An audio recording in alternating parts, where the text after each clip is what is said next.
सो Allahabad university में registration जो है ऑनगोइंग है।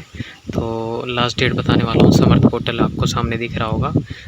जो आपको एडमिट कार्ड या एनसीटी का स्कोर कार्ड हो गया वो आपको नीड पड़ेगी, जो आपके पास होना ज़रूरी है। और फीस स्ट्रक्चर देख लो, 300 general, OBC, NCL and EWS candidate को लगने वाले हैं। वहीं 150 एससी, एसटी और पीडब्ल्यूडी कैंडिडेट को लगने वाले हैं।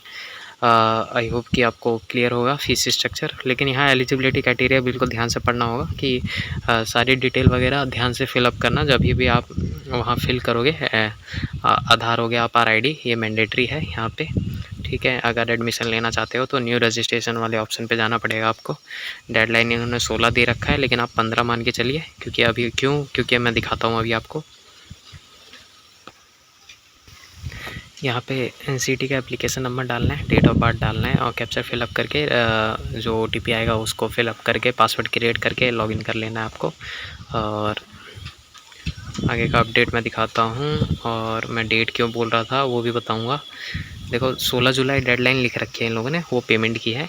और डॉक्यूमेंट जो होने चाहिए, फ़ोटोग्राफ हो गया, एजुकेशनल डॉक्यूमेंट हो गया, स्कैन सिग्नेचर हो गया, ये सब कैटेगरी सर्टिफिकेट, ये सारी चीज़ें होनी चाहिए। अभी देखो मेन जो है रजिस्ट्रेशन का बता दिया मैंने। अब इससे भी मेन है आपका एलिजिबिलिटी।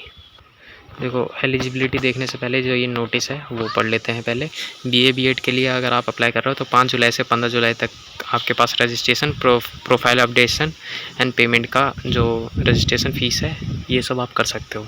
जो डेट वगैरह है ये सब बता दिया इन लोगों ने। फ़ेज़ 1 होने वाला है रजिस्ट्रेशन, जिसमें आपको प्रोफाइल वगैरह बनानी पड़ेगी और अपडेट वगैरह जो भी करना है कर देना। ये सारी चीज़ें डॉक्यूमेंट आपकी लगेगी, जैसे एडमिट कार्ड या स्कोर कार्ड एनसीटी का, 10th 12th की मार्कशीट हो गया या सर्टिफिकेट हो गया, और रिसेंट पासपोर्ट साइज़ फ़ोटो और आपका सिग्नेचर, कास्ट सर्टिफिकेट अगर वैलिड है तो, मतलब वैलिड सर्टिफिकेट अगर आप एप्लीकेबल हो तो, ईडब्ल्यूएस, ओबीसी, एससी, एसटी के लिए, जनरल के लिए नहीं। और एलिजिबल कैंडिडेट ही केवल अप्लाई करें। 300 और 150 रुपये लग रहे हैं, कैटेगरी पे डिपेंड करता है, ऑलरेडी मैंने बता दिया ये। और इन्फॉर्मेशन बुलेटिन को बिल्कुल ध्यान से एलिजिबिलिटी क्राइटेरिया पढ़ना है, इन्होंने बोला है। तो मैं वो दिखाता हूँ आपको। आप बोलोगे तो व्हाट्सअप चैनल पे आपको लिंक दे दूंगा मैं इसका, डायरेक्ट वहाँ से विज़िट कर सकते हो आप। 10 तारीख का जो है नोटिस एलिजिबिलिटी का, वो मैं दिखाता हूँ आपको। तो यहाँ चलते हैं। बीए बीएड का ऑप्शन मिल रहा है आपको, एनसीटी के द्वारा एडमिशन होने वाले हैं टोटली। और एलिजिबिलिटी में देखो, लैंग्वेज आपके पास हिंदी या इंग्लिश होना चाहिए।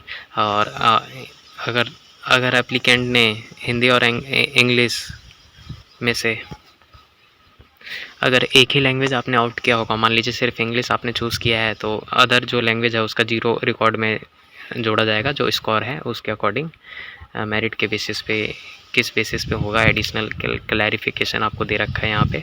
स्टार और डबल स्टार का मतलब बता रखा है। डोमेन सब्जेक्ट इज़ रिक्वायर्ड और कंपलसरी टीचिंग एबिलिटी और जनरल टेस्ट कंपलसरी होता ही है। और उसके साथ इंफॉर्मेशन है, ये हिंदी में है और ये इंग्लिश में है। और applicant who have opt at least 1 subject, केवल एक डोमेन सब्जेक्ट अगर चूज़ किया है तो आप एलिजिबल हो, लेकिन ऐसा तो नहीं होगा, सबने चूज़ किया ही होगा तीनों domain subject. In case where applicant did not, अगर आपने अपीयर नहीं किया, ठीक है, या अडॉप्ट नहीं किया या फिर ऑप्ट नहीं किया, तो सेकंड और थर्ड का जो डोमेन है वो आपका 0 काउंट कर लिया जाएगा, पर आप अप्लाई कर सकते हो, रजिस्टर कर सकते हो।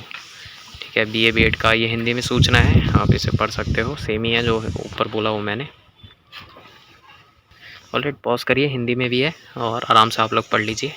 कोई प्रॉब्लम है तो आप पूछ सकते हो। बाकी रजिस्ट्रेशन कैसे करें पूरा इन्फॉर्मेशन मैंने दे दिया। बाकी आप चाहो तो यहाँ से और भी चीज़ें आप दे सकते हो। सीयूटी वालों का भी यहीं पे है, डायरेक्ट यहाँ से ही कर सकते हैं वो। Link online registration CUET UG, इस पर क्लिक करोगे तो सीयूटी का भी कर सकते हो आप अप्लाई। ठीक है, सीयूटी के द्वारा भी कर सकते हो रजिस्ट्रेशन, उनका भी फ़ीस सेम ही है। बाकी डिटेल्स जो हो गया, मदर नेम फादर नेम, हिसाब दोनों के लिए सेम ही है। बाकी सारी चीज़ें ऑलरेडी। धन्यवाद वीडियो देखने के लिए, यही इन्फॉर्मेशन आपको देनी थी।